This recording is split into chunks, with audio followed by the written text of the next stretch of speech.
O Estado tentou controlar uma planta. Ele proibiu e criminalizou. E no processo, perdeu totalmente o controle. Proibir era eliminar, mas só empurrou para o escuro. Porque quando o Estado sai, o outro entra. E o outro não segue a lei, não segue regras, não presta contas. Só que o Estado, ele nunca controlou a planta. Ele controlou o discurso. Ele controlou o medo. Mas a realidade sempre continuou existindo fora do papel. Onde há regulação, há mercado ilegal. Também onde há informação, também tem desinformação, porque o controle ele foi terceirizado à força. O mesmo Estado que diz que não consegue controlar é o mesmo que se recusa a regular. E isso não é incapacidade, é escolha política. E quando não se controla na prática, se controla na narrativa. O medo substitui política pública. Punição substitui educação. E o problema cresce em silêncio. A sociedade mudou. A ciência avançou. Outros países também regularam. E outros discursos ficaram presos no passado. E quem fica parado perde o controle. Mais consumo, menos controle. Mais criminalização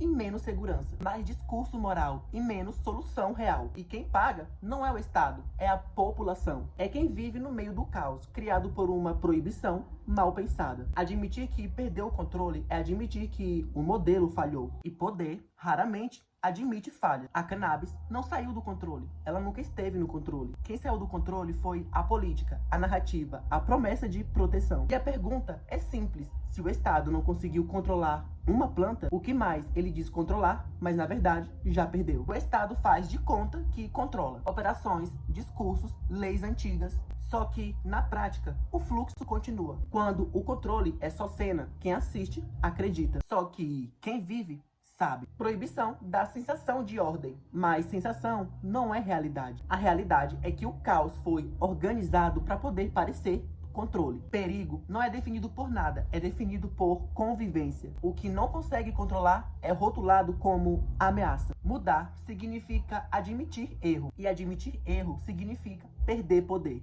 Por isso, o modelo se repete, mesmo sendo ineficaz. Onde regulou, houve regra. Onde informou, houve regulação de dano. Mas o problema não é a planta, é a recusa em aprender. Quem controla a história, controla a opinião. E perder o controle da planta significa perder o controle da história. E uma coisa, quando algo dá errado, a culpa é no usuário. Nunca no modelo, nunca na política, nunca na escolha errada de proibir. Vamos lá, porque se o modelo funcionasse, ele seria defendido com dados. Mas é defendido com medo. E medo é sinal de fragilidade. Controle real é regra clara. É educação, é informação, é responsabilidade. Fora isso, o resto é encenação. A planta não desafiou o Estado que se auto-sabotou. E cada ano que passa, a distância entre o discurso e a realidade fica mais visível. E o Estado, ele não perdeu o controle da planta, ele perdeu o controle da própria narrativa. Proibir foi mais fácil do que entender. E proibir foi mais fácil do que regular. E insistir no erro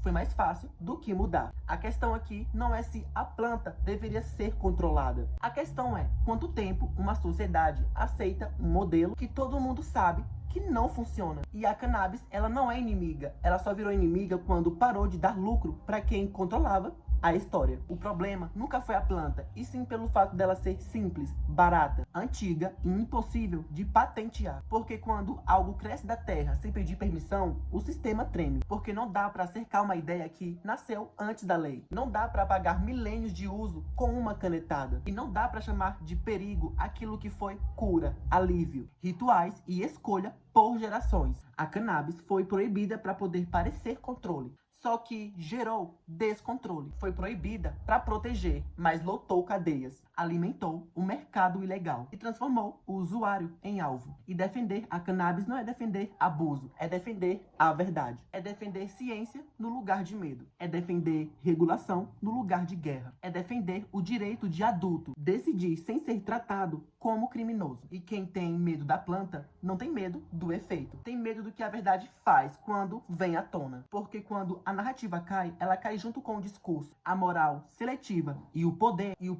de mentir sem consequência. A cannabis não precisa ser defendida por promessa. Ela se defende com fatos, com história, com realidade. E a realidade é bem simples. O mundo mudou. A mentira envelheceu. E a planta continua aqui. Não como ameaça, mas como prova de que, cedo ou tarde, a verdade sempre cresce. E é isso, galera. Eu vou ficando por aqui. Eu espero que você tenha gostado do vídeo. Se curtiu o vídeo, não esquece de deixar o like, comentar se você tem algum relato parecido. Se curtiu o vídeo, não esquece de se inscrever no canal, ativar os sininhos para poder não perder nenhum relato insano.